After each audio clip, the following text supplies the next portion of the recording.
Om Namo Bhagavate Vasudevaya. Om Namo Bhagavate Ah. Vasudevaya. So today we're reading text 24. Yesterday was a very short purport. Just a continuation yesterday, basically, of the attractive features of the female whom Paranjan is very captivated by. And today we're carrying on with that basic same subject matter. But there's quite a long purport today, so let's see where we go. I don't know if you've got the verse or you haven't got the verse. I can't say. Stano Vyanjita Kaishoro Samavito Nirantaro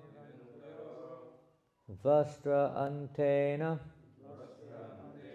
Niguhantim Vidaya Gajagaminim Stano Vyanjita Kaishoro Samavito Nirantaro Vastrantena na niguhanting Vidaya Gajagaminim Stano Vyanjita Kaishoro Samavito Nirantaro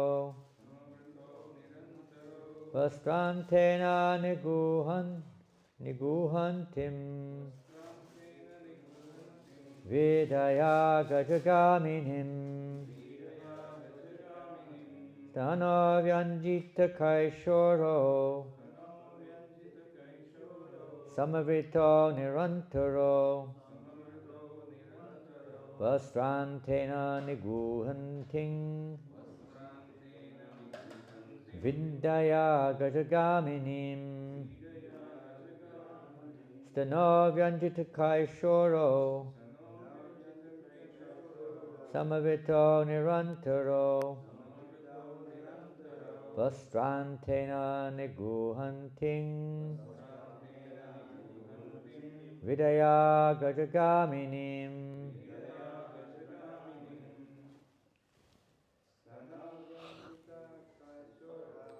Stano Vyanjita Kaishoro Samavito Nirantaro Vastrantena niguhanting Vidaya Gajagaminim Stano Vyanjita Kaishoro Samavito Nirantaro Vastrantena niguhantim Vijaya Gajagaminim.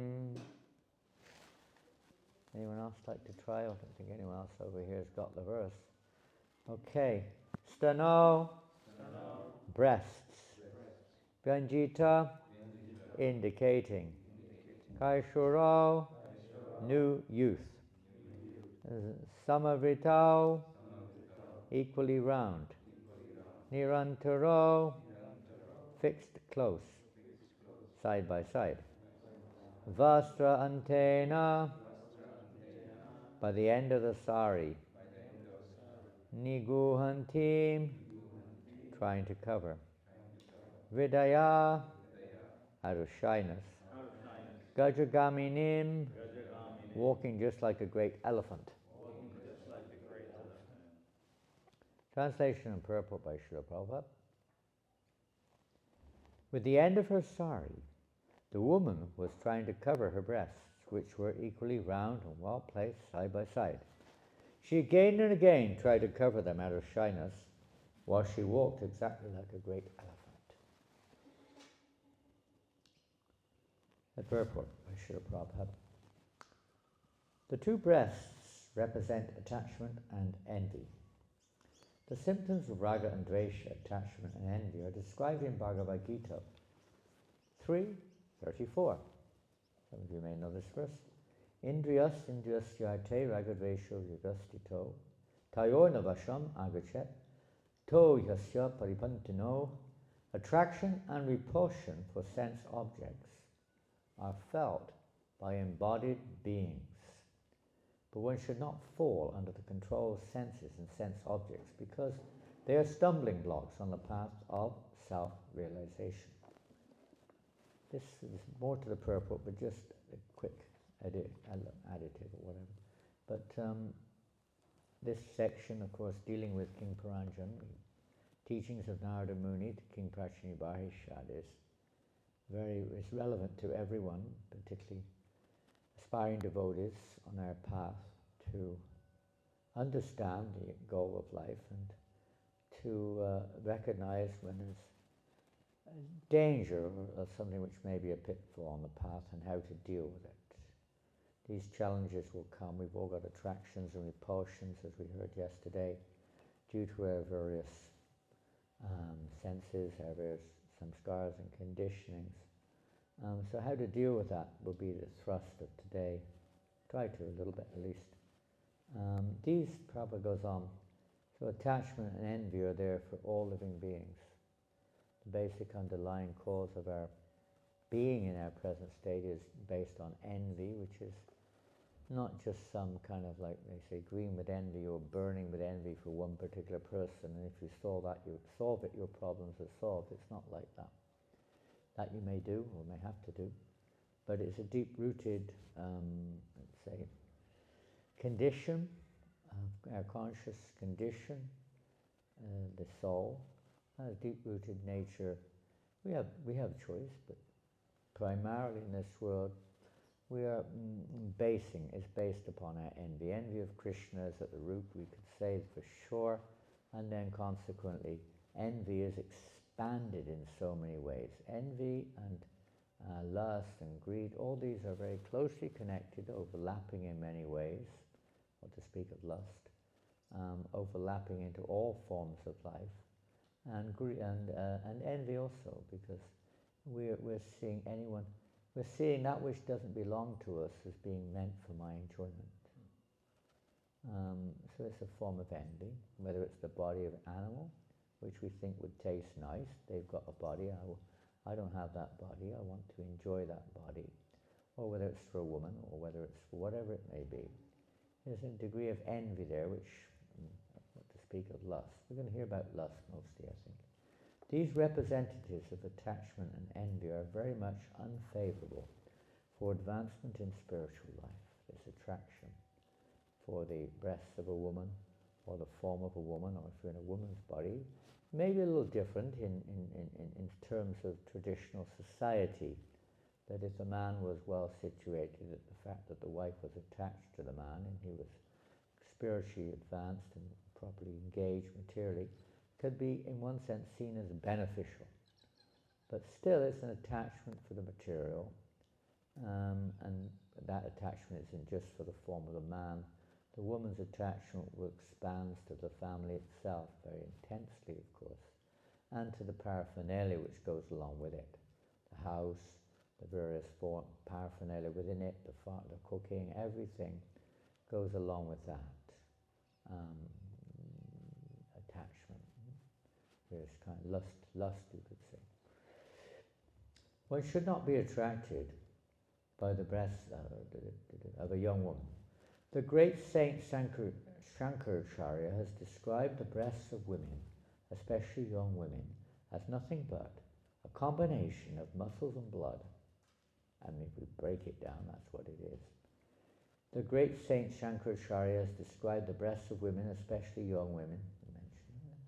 Reading it again. So one should not be attracted by the illusory energy of raised breasts and nipples. Amazing how Maya makes the mature body, and when we look at it, the body itself, when we look at the individual ingredients, is not exactly very beautiful. You take all the hair out and put that in a pile. You take all the skin off and put it in a pile. Take all the bones, to put them in a pile, all the blood in a bottle, or something like that. All the other things, the fat, the mucus, everything. Isolate it all. It's not at all attractive. And even if you do nothing else but peel off the skin, everybody has probably experienced what it looks like when the skin peels off.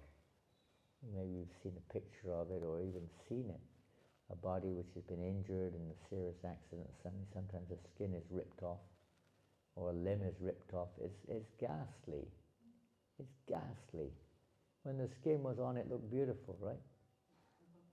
It's just the skin. That's what they say in the West. They say beauty is skin deep, isn't it? You heard that saying? Beauty is skin deep. It's a fact. They know it. You take the skin off, and what is it? Of course, when you get old, the skin on or off, it's not very beautiful. But when you're young, it looks nice. It's nicely packaged. It's like anything. You put it in a nice packet, it looks good. Huh? Even you put a lump of stool, you put a nice lump of stool in a nice box, packaging everything. It looks nice until you open it, and then you have a shock. So this material body is basically like that, as Shankaracharya is saying here. It's just muscles and blood and bones and bits and pieces, hairs. It's kind of horrible, really. But when it's all, Maya is very expert.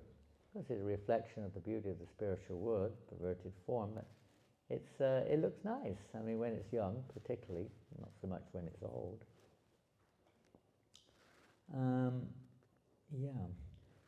They are agents of Maya meant to victimize the opposite sex.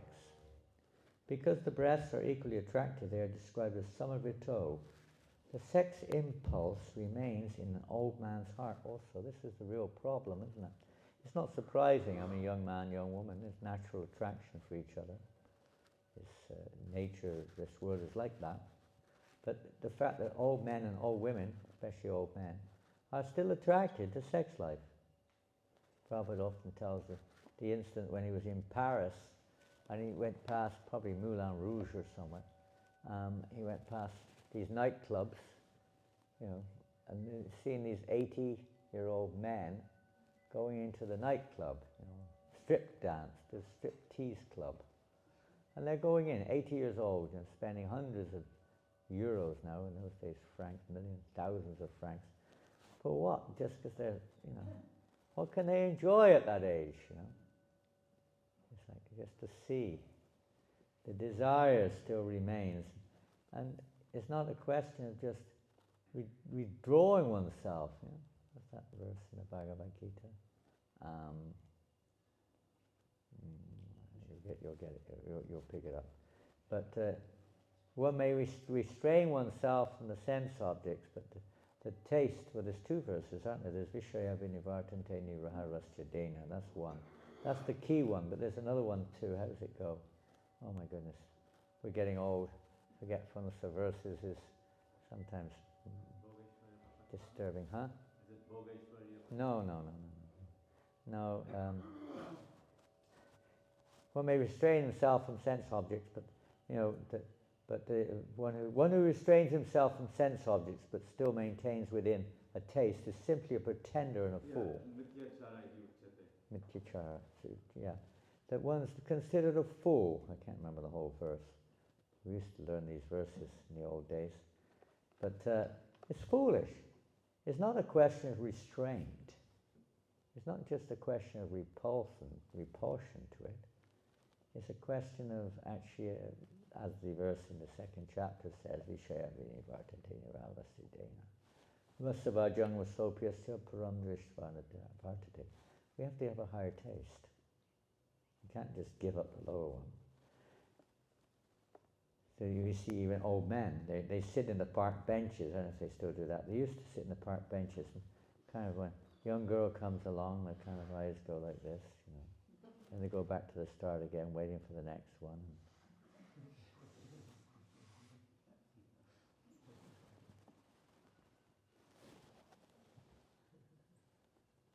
So strong, this attraction. To be rid of such agitation, one must be very advanced in spiritual consciousness, like Yamunacharya said. Yadavadi mama cheta Krishna padara vinde navanava vaso dhamman yudyatam vantamasit tadavadi bhatanari sangame smaryamane bhavati mukha vikara shushta nishtivanam cha. Since I have been engaged in the transcendental loving service of Krishna, realizing ever new pleasure in him, whenever I think of sex pleasure, I spit at the thought and my lips curl with distaste. Many devotees misunderstood this, and they thought you had to spit at the other sex or something, you know. You don't spit at the woman or the man, you spit at the thought in your own heart, you know. That's the problem. I hate women, you know, I hate men, or whatever. More of the men would say that. I don't think the women said it so much. Probably some of them did too. I wouldn't be surprised. They got probably more than enough reasons to say it too. But it's not. That's not the point. The point is the attraction. It's not the person who's the problem. It's not the woman who's the problem or the man who's the problem. That's not at all the problem. The problem is our lust to try to enjoy it. That's the problem. I spit at the thought. Spits at the thought, not at the person. When one is spiritually advanced, he can no longer be attracted by the lumps of flesh and blood, which are the breasts of young women. It's perhaps quite blunt here, isn't he? I mean, he's quite straight to the point, you know. He doesn't mix words, you know. I don't know what the public think if they read these things or not. I don't even know what the ladies think when they read it. Those who are devotees understand the transcendental aspect. The word nirantaro is significant because although the breaths are situated in different locations, the action is the same. We should not make any distinction between attachment and envy. Interesting, huh? They're so related. As described in Bhagavad Gita, they are both products of Rajagun. The famous verse, this verse 337, who knows this one? 337, third chapter of Karma Yoga, 37, very important answer. Krishna and Arjuna are discussing, and they're discussing primarily the duty one has in the Varna ashram. Arjuna is a Kshatriya, you should act as a Kshatriya. If you don't act as a Kshatriya, you're misleading people. So then Arjuna asked the question after that conversation, what is it that, because Krishna said, if you don't act properly according to your duty, you are performing sinful activity. Not by killing, but by not killing, you're performing sin. Because your duty is to kill. Then they said, what is it that causes a man to act sinfully, even if it's against his will? And what does Krishna say? Pardon? It is lust alone. Kama esha krodha esha, rajaguna samudbhava, ma shama mahapatma, vidye hirvayanam. It is lust only, Arjuna, which in contact with the mode of passion turns into wrath or anger, and which is the all-devouring, sinful enemy of the world. Confirmed by our peacock friends outside there then. They're getting excited. Yes. I don't expect that most people kind of think like, sometimes we do, but generally not. Lust is driving the whole world, basically speaking, this desire to enjoy sex life. And sex life is not just an act of interaction between male and female or whatever. Interaction it may be, but it's rubbing, itching, whatever, trying to satisfy that burning itch. But it expands, as we know, and maybe Prabhupada says it here, I don't know. I don't think so. But sex life is very much more extended. Well, let's say kama, the word kama.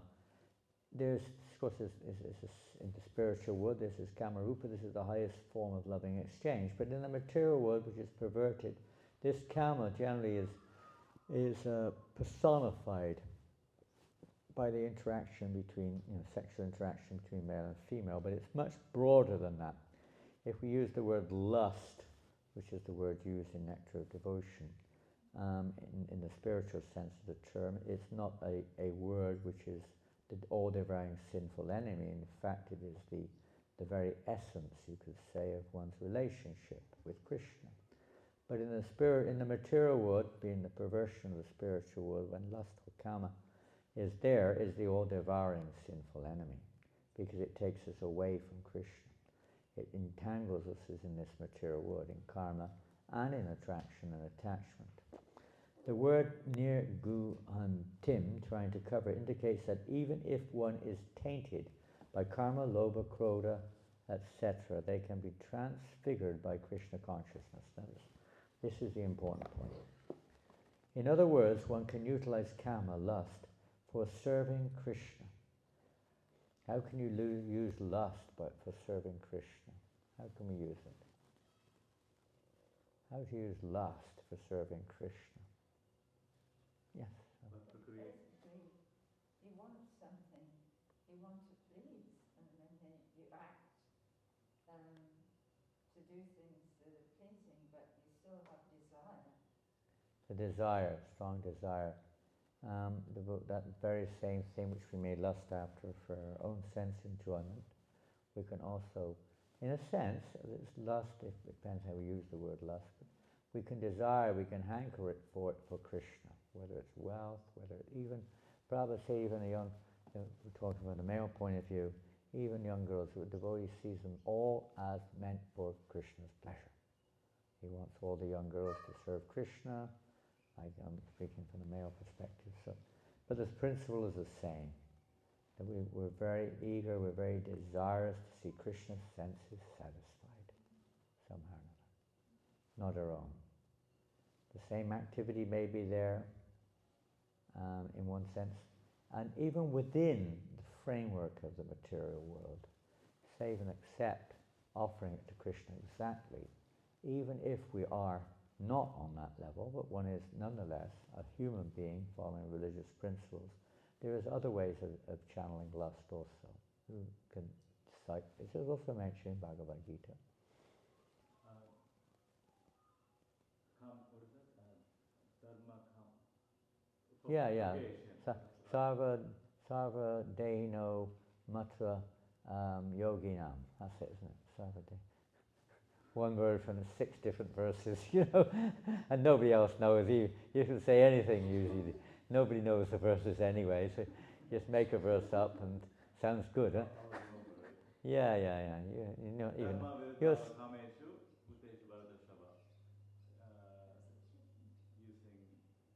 which is against the that's the one. You've got it. Krishna says, "I am that sex life which is according to religious principles." So that's within married life. And then properly, for the purpose, depending on your ashram and your varna, and these instructions, of course, many of them are directed towards the Brahminical culture or the elevated Vaishnava culture. But for the people in general, the details would be variant. One works towards, of course, pure practice. But just for instance, there's only one samskara for the Shudras, and that they should get married. What they do within married life, that's another thing. But at least they have to be married, and they have to stay married to one woman. That's their austerity according to religious principles. For the Brahmins, of course, it's much stricter. It's very strict, only for procreation of children, nothing else whatsoever. And for aspiring devotees, that's also the standard. But for people in general, that may be, but at least being married. So there are different religious principles, the law of Manu, for different persons in different varnas. But the principle is it has to be according to religious principles. Everything should be guided like that. So then whatever one's lusty tendencies are, they should be monitored, regulated, and guided according to religious principles. That's the point. Being impelled by lust, an ordinary worker will work hard. And this is another angle here. Being impelled by lust, an ordinary worker will work hard day and night for the family. This is the extended meaning of lust. This desire for name, fame, recognition. This is also considered to be manifestations of lust. The desire to be recognized, the desire to be famous, and to be honored, and so on. These are all different. They may be subtle, but they come out grossly also. People are really attached to this, and they fight over it. It's a form of lust also. So, and for the family, I think Prabhupada quotes, what was his famous economist, British economist, I've forgotten his name. Marshall. Marshall. Yeah, that he stated that the incentive for economic development is family life. Without family life, there's no economic incentive to maintain the family, the wife, the children, and so on. Drives people forward. Just as karmas are working hard to satisfy Kama and Krodha, the devotee should work in the same way to satisfy Krishna. Similarly, Krodha, anger, can also be used in the service of Krishna when it is applied to the non-devotee demons. We hear this quite frequently. Just an interesting thing, which you probably heard before. I mention it from time to time when this comes up, but it always rings a bell with me. There's Bhaktisiddhanta Maharaj one time when he was asked about this, whether we should use anger against the demons. And he said, yes, we should. We should use it. But first of all, we have to look at our own heart and see at our own heart. And when I look at my own heart, I see no one more demonic than myself. So to whom should I use anger, he said. We see all these demoniac tendencies within our own heart, or envious tendencies, whatever it is. So that was his take on it. First look at ourselves, and then, but we have a tendency sometimes to, it's the easier road, isn't it? Blame everybody else, get angry with them, try to, put them down, whatever it is, and avoid the real fact of it all that Krishna is trying to teach us, that simply we have to work on our own hearts, and everything else will come. Cool. Let's see where we... Hanumanji used his anger in this way. He was a great devotee of Lord Ramchandra, and he utilized his anger to set fire to the kingdom of Ravana, a non-devotee demon. Thus, kama, lust, can be utilized to satisfy Krishna, and krodha, anger, can be utilized to punish the demons. When both are used for Krishna's service, they lose their material significance and become spiritually important. It's a secret, isn't it? Transformation, channeling, dovetailing, whatever word we use. So what I wanted to touch on today, if possible, with my bag, orange bag somewhere.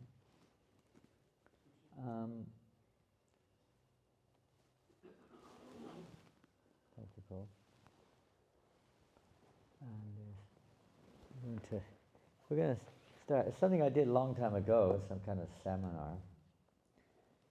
The seminar was titled, Lust is a Must. It attracted a lot of people. It wasn't perhaps quite what they thought it would be. So first of all, there's a little short time here, because we're going to run through some interesting definitions. We're going to look at lust. This section is mostly dealing with the tendency, what we would term as lust. And for most people, lust, we heard, it means more than just sexual attraction, but it's kind of primary, its primary usage or its primary understanding is the sexual attraction for others, isn't it? Primarily. It's not exclusive, but it's primary. So taking that into account, let's look at some definitions.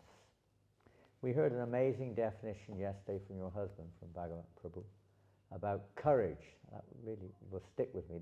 Those type of things stick with us, Do you remember what he said about courage yesterday? Discourage, courage, and encourage. Encourage, discourage, courage.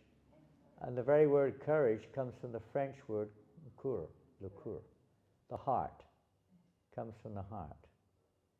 French word, from your heart. Courage comes from the heart. It's not just some mechanical exercise which appears to be valiant or something, but it's actually from the heart itself. I'm not going to get into discussing more on courage today. But let's look a little bit more at lust in terms of sexual attraction and other things. Let's look at Matthew from the Bible. That, and this is quite strong, if we think it's strong, many of the statements in the Bible are far more severe than they are in the Bhagavatam. Many of them. People don't take it that way, but they are. that whosoever looketh on a woman to lust after her hath committed adultery with her already in his heart. Whether you do it or don't is irrelevant. Just looking on a woman with any desire to enjoy her sensually is adultery. Now that's quite strong. This is a Bible statement, so it's Old English. That whosoever, anyone who looks on a woman in a lusty way, has committed adultery already in his heart. Irrelevant whether you do anything, you're already committing adultery. So you're already breaking the commandments. But not many people will see it like that. That's from the Bible. It's right there. You can read it. I don't know which verse. Let's see. In Islam, it says lust or adultery is any sexual desire outside of marriage. Any sexual desire outside of marriage. They have that principle also. For the majority of people, it must be within marriage. Huh? Don't worry. I have to have so many wives. You have so many? So many So many wives, yeah, because they're very lusty. So they misuse that opportunity. But there is a room. I mean, even Kshatriyas have that issue. A Kshatriya may have hundreds of wives. That's not illicit. That's not illegal. It depends on the situation, of course. Let's see. Oh boy, I don't know. This is a Greek terminology. It's written in Greek. The English word was originally a general term for desire. Lust was originally a general term. It comes from the Greek word. Anyone read Greek? It's written in Greek. That's what it looks like. Was also a general term for desire. The word lexicon, what is that now? Something. Set one's heart upon a thing, this is what lust means. Set one's heart upon a thing, long for it, covet for it, desire for it. They have nothing to do, originally had nothing to do with sex. Lust was just somehow or another an urge to gain something, to get it for me, from me. Mm-mm. You shall not covet, this is, I guess, from the Bible. You shall not covet your neighbor's wife. You shall not covet your neighbor's house, or his field, or his male slave, or his female slave, or his ox, or his draft animal, or any animal of his, or whatever belongs to your neighbor. This is the original meanings in Greek, in the Bible, in the Quran, and so on. In Judaism it says, man's misuse of the things which the physical body needs to survive. That's even another interesting perspective. The misuse of things which the physical body needs to survive, whether it's the body itself or things related to it. Misusing it. Luxuria is an old Latin word which also related to lust. Later became luxury, referred to sins such as sexual extravagance or extravagance for other things.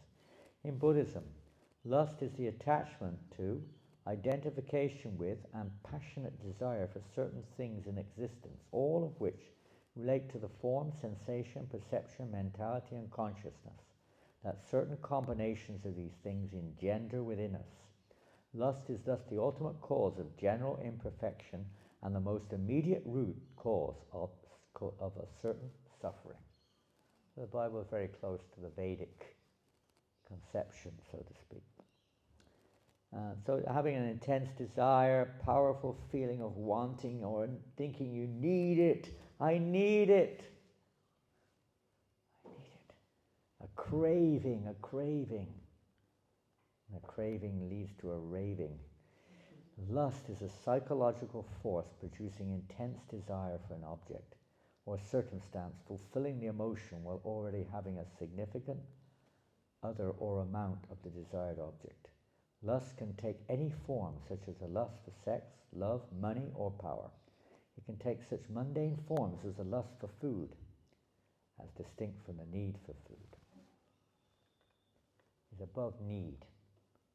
Even in sexual life, there is a need, but it's that which is above the need. Whether it's money, there's a need, but it's above the need. This is lust. And let's see, we're going to slip forward here. So what are we going to do? Okay, now the whole point of this section of Bhagavatam is what can we do about it? Who can suggest something? Some hands, yes. What's your name, Mataji? Jaya Radhika Devidasi, yes. Thank you for a wonderful class in the association. I haven't started yet. that was the foundation. That was just an introduction. Thank you. Your association is just great. Thank you. So about lust, what do we do about it? So I was thinking, we should dovetail our life into service of Krishna and Krishna's devotees. So in that way, we are above the three modes. And then we don't fall into the three modes and then have seven. Very good. Mamcha yoga vicharana bhakti yogena sevate sugunam samatityayan brahmapur. Yes, to absorb ourselves. And this is, whichever way you look at it, you could say that is the most pervasive approach. To be completely absorbed in devotional service, you have no time. No time to get distracted. Right? Right? Absorbed. Yes, Sada. Remember Tribhuvanand said, Prabhupada told him it's so simple you can miss it. It's so simple you can miss it, but just basically try to give Krishna pleasure. We're trying to just please our own senses, or even if we're sincerely serving, but our consciousness gradually will shift to just giving Krishna pleasure and not wanting any credit. Phew, that's a tough one, isn't it? Not wanting any credit whatsoever. Phew. Yeah, that shift has to take place. But it comes naturally. That's the simple thing, isn't it? It should do. It comes naturally, but I guess we're unnatural sometimes. When there's something unnatural there, maybe it doesn't come. I don't know. Because I'm not so sure that that's happening with me. I mean, Krishna says, yeah, we should do that.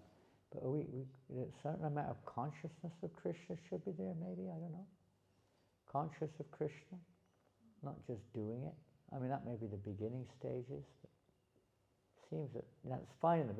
Most of our experience, I would say, that those I've talked to at least, was when we first come to the Krishna consciousness movement, I don't know how you feel nowadays, because I don't know how you feel nowadays, unless I ask you.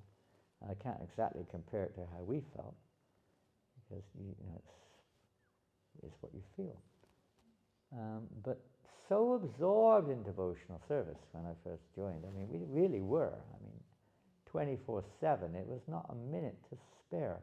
Prabhupada said that in Bury Place, and I wasn't there, but I heard from other devotees, probably in 1970.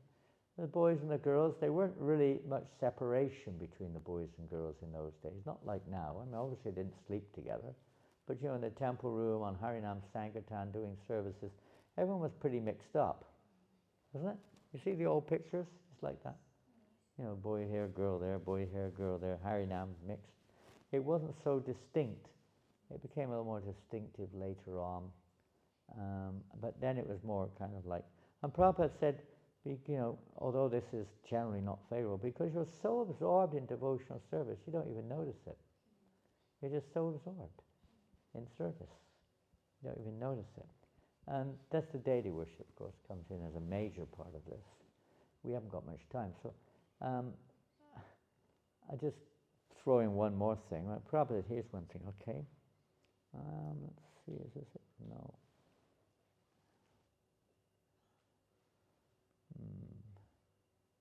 Yes. Here's one. I mean, we'll go through it in systematic, otherwise I'll lose it here. we're jumping over. So yeah, that being fully absorbed, that's the primary thing, is to be so fully absorbed. And as you say, in contact with Krishna, because it's for Krishna, it should be. But you also added in there without any desire to be recognized or praised or whatever said. You might want to be recognized as someone that doesn't have any desire for recognition. Excuse me? You might want to be recognized as someone who doesn't have any desire for recognition. Well, that's another thing, isn't it? You can go on. The motive within is the real essence here, isn't it, in one sense? What is your motive, you know? I mean, you can be, like that, you try to act what you think is humble, so you can be recognized as a humble person, or a learned person, or a good person, or whatever it is. That tendency can be there, but it's lust. It's a form of lust. Okay, by the grace of the Lord, the grace of the devotees, we hope that we'll gradually be purified of that. You stay in the association of devotees, at least that much, even if we're not on that liberated platform. Ihayasya haredasya kamana manasa girim. We stay in that platform, although we're not liberated, we try to stay in that situation. Then, you know, provided we don't commit any overt offences and so on and so forth, that gradually it will be realized. We'll realize that, and we'll try to make a sincere endeavour for that to, you know, not to act like that. Krishna will smack us. Usually he smacks us. He gives us a good spank, isn't it? Why is this always happening to me? Have you ever heard devotees say that? Why is this always happening to me? It doesn't happen to others. Why have they always got it in for me, you know? It's Krishna's hand working to try to remove some attitudinal problem we have under the surface. We don't always recognize it so easily. Not always so easy.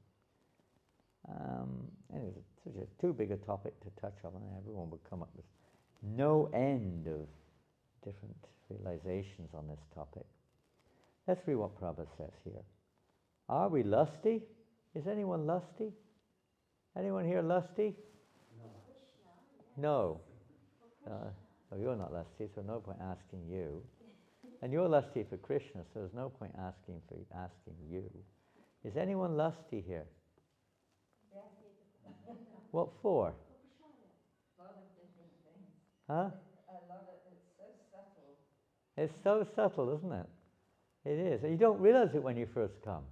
You know, you find after a few years, I don't know what you found. I found after about 4 or 5 years of being completely, thought I was a pure devotee. I thought that was it. I actually was really convinced there's no way turning back. That's it. There's not going to be any more interference on the screen. It's all one way now, pure devotional service. Here we come. It was like that, you know. You felt like that. You were so floating almost. And then somehow or another, the bubbles surfaced after 5 years. And all these, you know, aches came in, you know. Suddenly attraction for the opposite sex, and, you know, what people thought of me, and all sorts of things started coming in. And, you know, the challenge, it was there, subtly down. As we know from the nectar of instruction, for instance, it's not enough just to cut down. These gentlemen are working. They must know what they're doing. They all know what they're doing. They know the scene.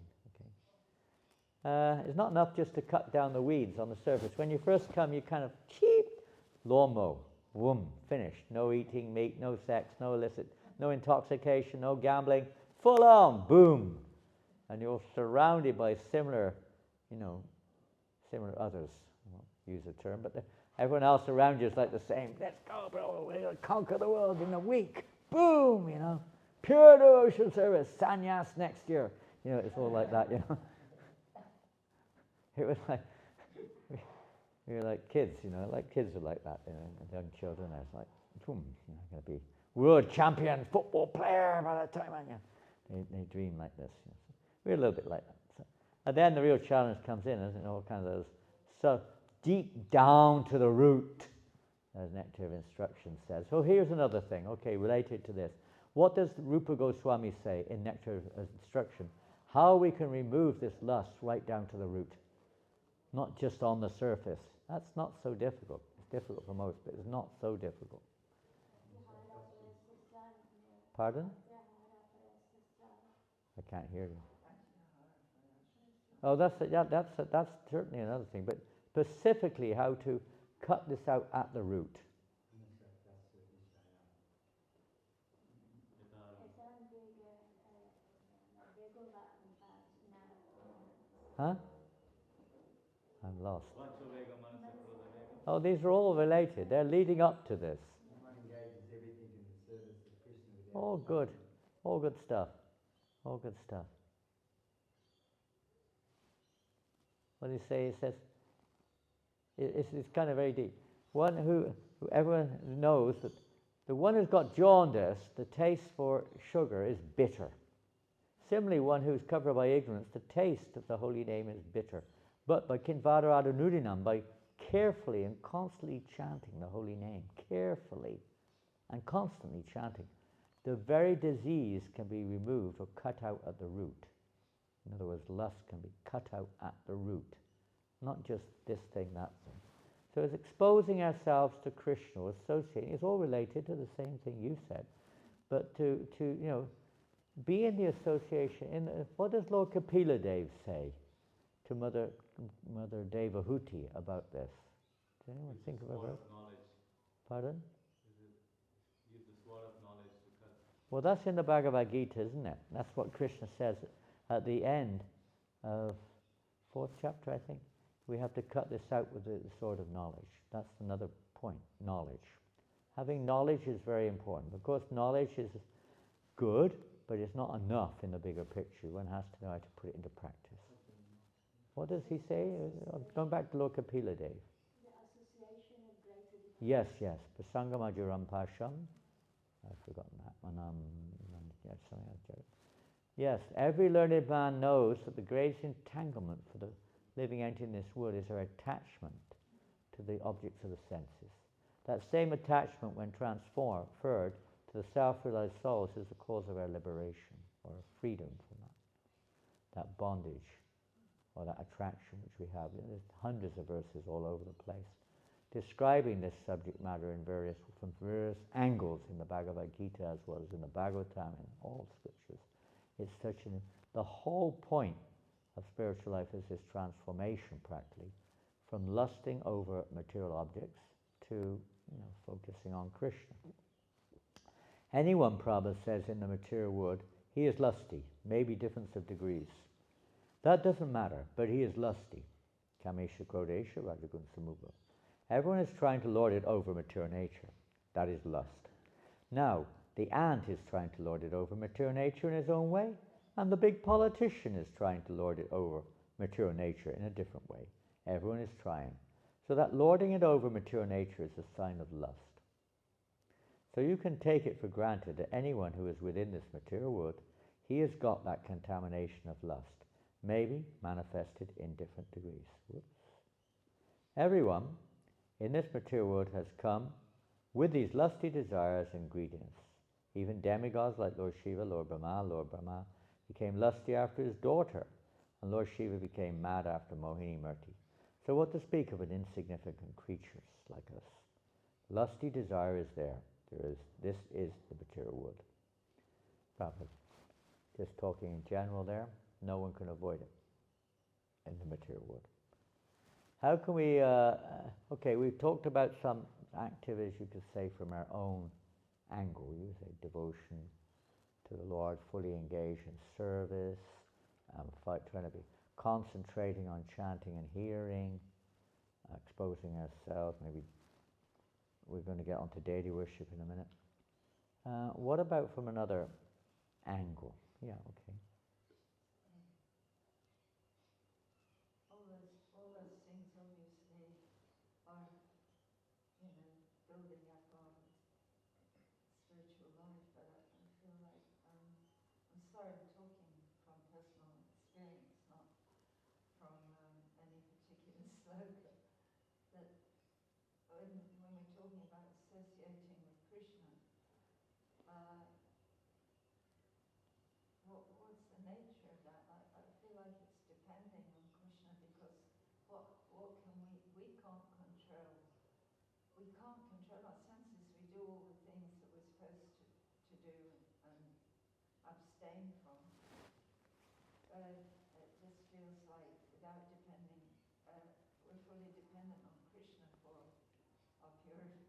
Well, that's the secret, isn't it? This is the other angle. This is the other angle. We're looking at it from our angle, what we can do. But the other angle is from Krishna's point of view, which is the real, that's the actual fact which causes the removal of anarthas. We heard that verse yesterday, isn't it? Shushushoshu Dansya Vasudeva Kataruchi. Shan Mahat Seva Vipa Punya Tirtana Seva Shrinvatam Svakata Krishna Punya Shravada Kirtan. Vidyantak Stoya Badrani Vidayoti Satam. That by rendering service to those pure devotees, those self-realized souls, great service is done. By service, one can develop an attraction for hearing and chanting about Krishna. When one develops that taste for hearing and chanting about Krishna, Krishna within the heart, he removes all the abhadras, all the dirty things. It's a gradual process. By following those pure devotees sincerely as we can, there will be mixtures. We don't start with pure devotional service, it's mixed devotional service. But in the right association, sincerely, and being willing, just too many thoughts coming. But that willingness to be corrected, that willingness to be, even if it's not actually right, but just the willingness to hear it, that someone, Krishna's teaching us through others, Prabhu, why are you like this, or whatever it is, that alone, that our willingness there is opening the door for Krishna to, cleanse our heart, basically. If we put the barrier up, it's going to be a long, long, long time before that transformation can take place. There's a song, we don't have time to sing it, of Bhaktivinoda Thakur, which is, I've never heard anyone in ISKCON sing it, but it's a great song. I don't know the name of it. Manna tumi balabasa kamataranga, Mamma tumi balabasa kamataranga, Jaddakami parihari shuddhakami sevakari, Bistaraho aprakrita ranga. And he sings, this is another great one. When we talk about association with self-realized devotees or great devotees, how they don't just walk around Hare Krishna, associate with me. They almost like, they're feeling it, but they're also in a way that we can relate to them. Bhaktivinoda Thakur's songs were amazing, incredible. He puts himself in a position, whatever he's thinking, so be it. But as far as our situation is, we see it that he's putting himself in our position, basically speaking. Who is more of a lusty sinner than I? He's showing us the method of how we can have that transformation. Recognition, recognizing, not trying to hide it all the time. There's a good way of recognizing. It's not that we just have to put a sign up, I am a lusty debaucher, be careful, or something. I'm the most envious creature on the planet. Don't come near me. I'm so greedy, you better lock all your wealth up in the boxes and, or whatever it is. You don't have to walk around like that. There's no... But he does, in a sense, Any normal, a psychiatrist, if they read the songs of Bhaktivinoda Thakur, they would think this man has a real psychotic problem. I've never seen or heard of anyone with a lower self-esteem than this person in my life. Every single area he's got low esteem.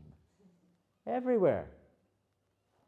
He's condemning himself over every single thing. When I see someone happy, I become so unhappy. I hate it when I see anyone else happy. I'm only happy when I see others miserable. He goes on and on like this, Does he really feel like that? Who knows what he's really feeling, but he wouldn't write if he was really feeling like that, in one sense, If he does feel like that, he's absolutely open to that hand of Krishna. He's totally depending on Krishna. Totally depending. Just repeat a little before you go on. I think this is such an interesting topic, but I heard from Satyananda Maharaj in Vrindavan, I mentioned it the other day, maybe in Sydney and here and there, but that when Draupadi, and funny enough, I read this in the Bhagavatam this morning also, Draupadi, when she was being derobed, or attempted derobing of Dushashan, trying to derobe her in the Kaurava's court, she was trying to protect herself, right? It was along the lines of what you just said. She was trying to protect herself, but it wasn't being successful. It wasn't working because Krishna wasn't, it really depended on Krishna, not her. She was trying like any woman would. But she was failing. The Karna and Dushasan were on top. But luckily she had a good story on. Anyway, she wasn't able to protect herself. It was really dangerous. She realized it was helpless. It was the last straw. Then she threw her arms up and surrendered to Krishna, isn't it? More or less. Meanwhile, in Dwarka, I don't listen to some Purana so much. In Dwarka, Krishna was fully aware of what was going on. Why wasn't he protecting her? Why wasn't she?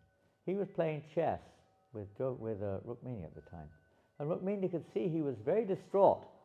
Krishna looked very distraught. She said, "What's wrong with you?" He said, "One of my devotees is in great difficulty." "Well, why don't you go and protect her?" He said. "I can't." "Why?" "You'll find out." And he wouldn't go, even though she was being his devotee, she was being derobed. He wouldn't do anything. But when she surrendered and threw her arms up, helpless, totally dependent upon Krishna, then immediately he was on the spot. He manifested as an unending sari. He incarnated as a sari. So it's a question of, as you said, our dependence on Krishna. Not just doing the actions, but being, in the 18th chapter, Krishna talks about it so much.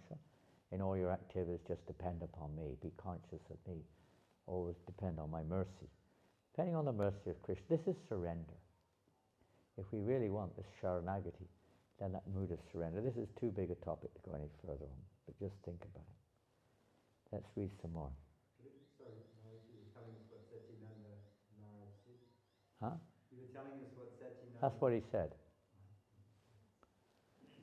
My dear mind, you are so fondly attached to rolling to and fro upon the waves. Oh, this is a translation. I won't go through the translation of that song. Again, it's going to take too long. My dear mind, I'll just read the last verse. You faithfully render service to this mundane lust, but I see that it actually cannot give you anything substantial. Rather, it simply burns my entire body with miserable dissatisfaction. So then, just give up all your false material lust and accept the true spiritual lust by worshipping the Cupid of Vrindavan. He will shoot your spiritual body full of his flower arrows, and you will thereby become filled to the brim with eternal ecstatic love for him. That's a nice metaphor there, isn't it? He will shoot your spiritual body full of his flower arrows, and you will thereby become filled to the brim with eternal ecstatic love for him. So he's saying here that we should turn or channel our lust to worship Cupid, the Cupid of Vrindavan, not the Cupid of the material world. And when Prabhupada is talking about this subject matter, is a whole lecture, another subject matter of discussion in one sense, but it's about this, how one can conquer over lust. And this is the main point. Another name of Cupid is? Another name of Cupid, he's got many names. Kamadeva. Madana.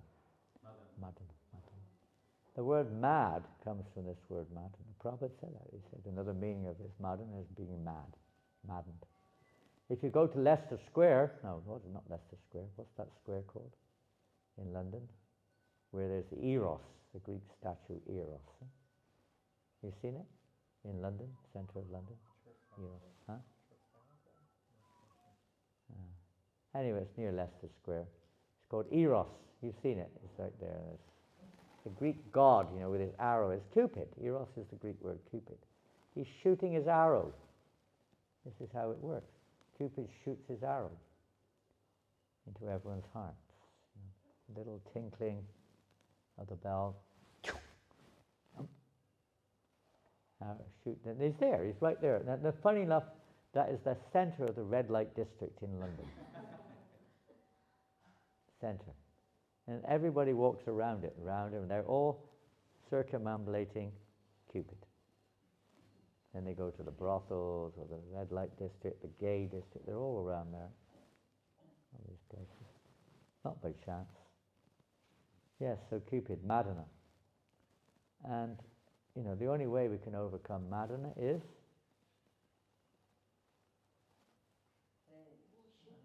huh? Hare Krishna, yes, that's what we take shelter of. But in terms of its actual kind of Madan Mohan. Who is Madan Mohan? Krishna. Madan Mohan is the conqueror of Cupid, huh? He's the conqueror. He conquers over Cupid in the spiritual realm. Of course, Radharani is Madan Mohan Mohin, even more so. So we have to take shelter of Madan Mohan, the Brahman said.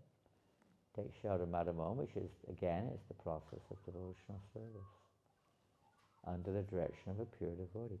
Regarding your enemy, Prabhupada said, he wrote this letter in 68, regarding your enemy, Mr. Lust, this is a famous letter, I have noted the difficulties, but we should always remember that Krishna is stronger than any demon. And Mr. Lust, or his father, or his grandfather, nobody can do anything provided we take shelter of Krishna very tightly.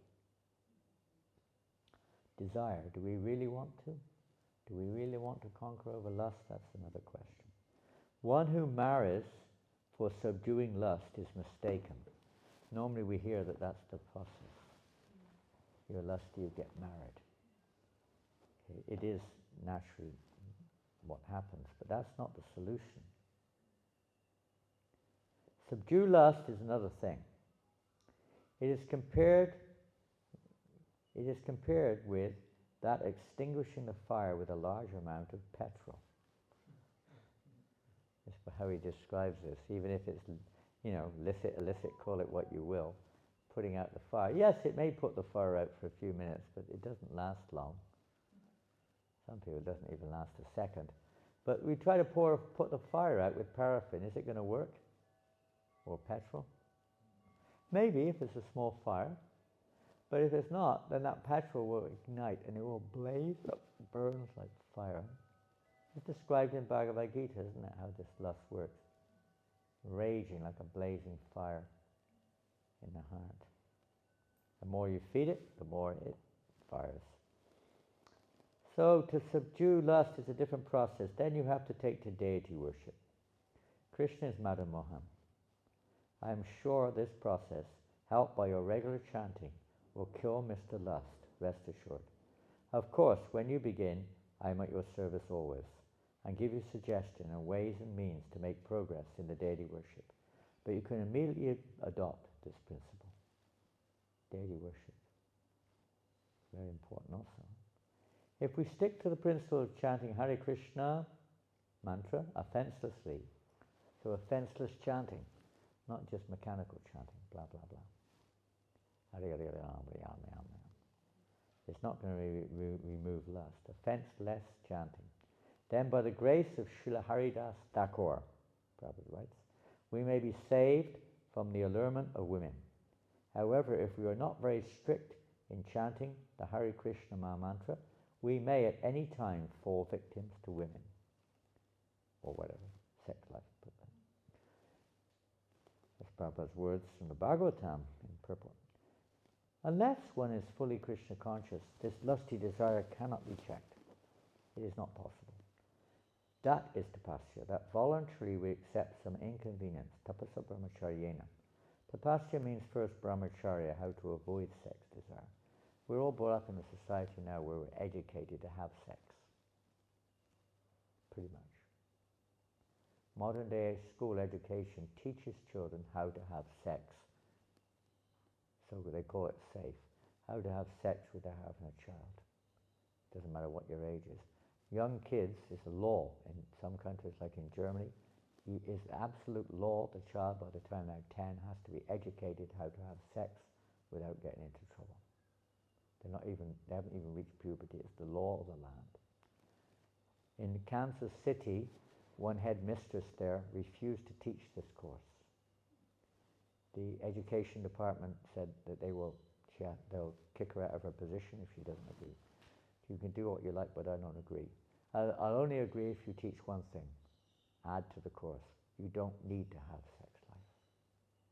You have to teach the children the importance of no sex also. And she won the case, actually. Kansas is a conservative city. Generally, that's not the case. They don't teach that. This brahmacharya is not taught anywhere. Practically, I don't know anywhere it's taught, in the West at least. Everywhere you look, you see sex, you see lust, you see beautiful ladies on billboards, on advertisements, in the television, on the screen, on your mobile. Everywhere they're exposed to it. Young children have mobile phones, they're exposed to it from babyhood practically. Young kids, they don't even know what they're looking at. They're exposed to it. It's a hellish society, it's very difficult. People are growing up with this conditioning. It's not easy to get free of it. So brahmacharya life, Prabhupada says, where is that brahmacharya life in this age of Kali? Where is it? When strict brahmacharya doesn't even think of a woman, what to speak of. Avoid close contact. So where is it? So Lord Chaitanya's Sankirtan chanting is our main hope. According to Sri Sridhar Swami, by meditation on the Supreme Lord, one can overcome lust and other mental disturbances. Yes, by trying to focus, looking at pictures. Even when lust comes, you can look, you can try to focus back on looking at a picture of the Lord and try to get back there. Sex desire can be overcome. This in Bhagavatam, third canto, Prabhupada. More specifically, the Bhagavatam states sex desire can be overcome by meditation on Krishna's eyebrows. A nice one, huh?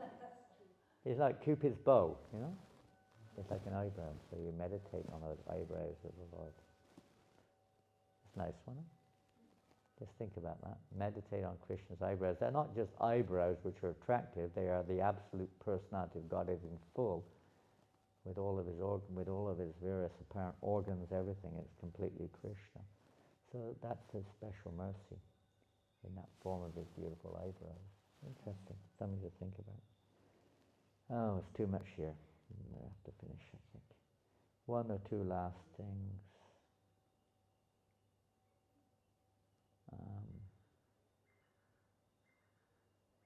Here we go. Bhaktivinoda Thakur suggests that devotees harassed by morbid desires for sexual enjoyment can meditate on Krishna's pastime of killing Sankachuda. Sankachuda wanted to enjoy with the gopis. Similarly, we should understand that our desire to enjoy sex is demoniac. For all living entities are prakriti and are meant to be enjoyed by Krishna. So we should loudly cry out to Krishna that, just as he killed the demon Sankachuda, may he please kill our demonic desires. Pastime of Sankachuda. He doesn't just do these for fun, they're there for us too. Here's those beautiful birds. Is this another one of those what that looks different to the yesterday? Pink and grey. This is a what? What is this? Pink and grey galah.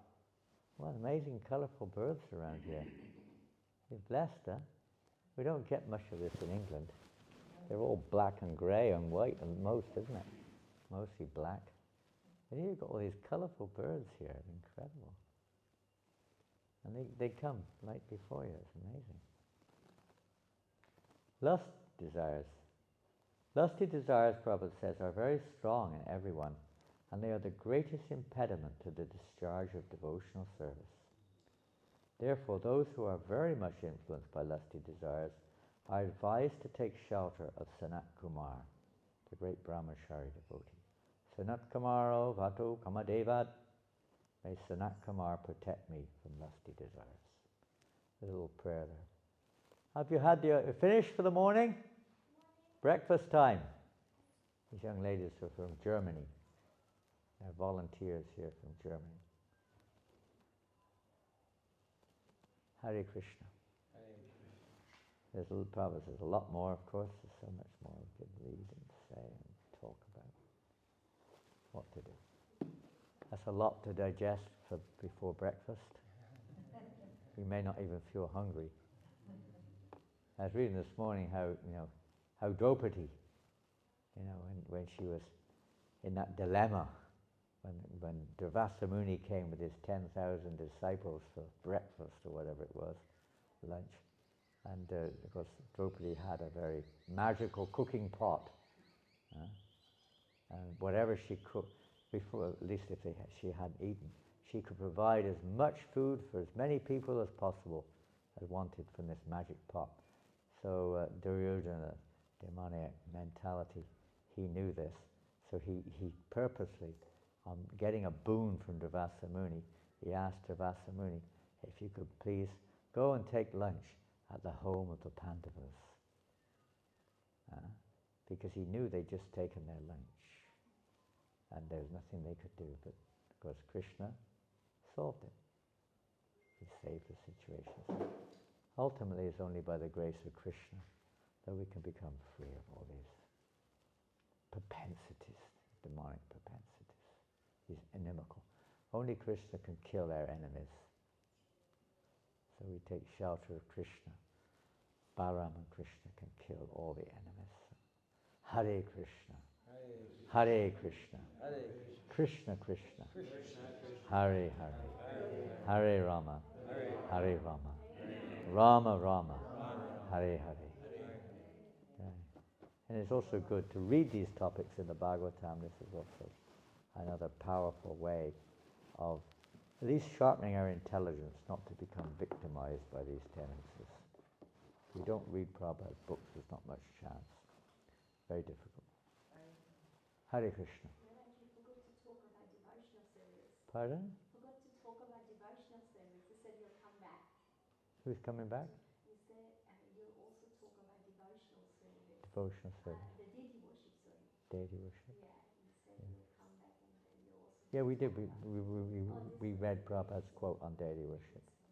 Can I ask one And we thing? read about the eyebrows of the deity. Oh, that's what I Yeah, meant. Thank you. But Sorry. mainly Prabhupada said you can't conquer Mr. Lust just by getting married or just by whatever mechanical method it may be. He said that you have to engage in deity worship to conquer Mr. Lust. Can I ask one very quick question? Excuse me? Can I please ask one very quick question? Yeah. So they said that also in the very higher stages of bhakti, the sex desires also come like tulip. And when someone's really advanced, the sex desires, the last night also comes. Is that correct? Yeah. Sex desire? Well, in a very broad sense of the term, yeah, because it's related to the false ego of seeing ourselves in the center. That is like the last snare, of course, to see ourselves in the center, whatever form it takes. Yeah. So then, what's the question? I just wanted to know that, yeah, because I'm thinking someone's so advanced, it's just. Yeah, but it's not interfering. It's like a pot mark on the moon. It's not going to interfere with the light of the moon. Did you see the full moon last night? Yeah. I happened to be just chatting around. I was stood on the balcony, and just at that moment, the moon just pipped above the horizon over the hill there. He's got some great pictures of it. He's got a camera. He's zoomed in. You can all see. He's got the moon. You can see all the indentations in the moon and all sorts of things. He's got a telescopic camera there. It's a really good picture he took. Beautiful full moon last night. So, yeah, I mean, there will be. Down practically, nashta praeshu badreshu nityam bhagavata say bhagavati uttamashlok bhaktir is practically destroyed almost to nil. But, for conditioned souls, Nitya Siddhas don't have this, but conditioned souls, there will be a fractionate trace. It is almost insignificant, but a fractionate trace will still be there, as long as we're in contact with this world, basically. But it's insignificant. And when you leave the body, it will gone. Nothing there. And the pure devotees, those who are on that advanced level, they're not, even if that desire comes into the heart, they're not interested in it. Totally insignificant. Of no significance. They're not attracted to it. Neophyte devotee may become attracted, but an advanced devotee is not. Hare Krishna. Thank you all very much. Hare Krishna. Srila Prabhupada Ki Jai. There's no class tonight. I'll be busy anyway. All these points. Jai. Hare Krishna. Jai Srila Prabhupada.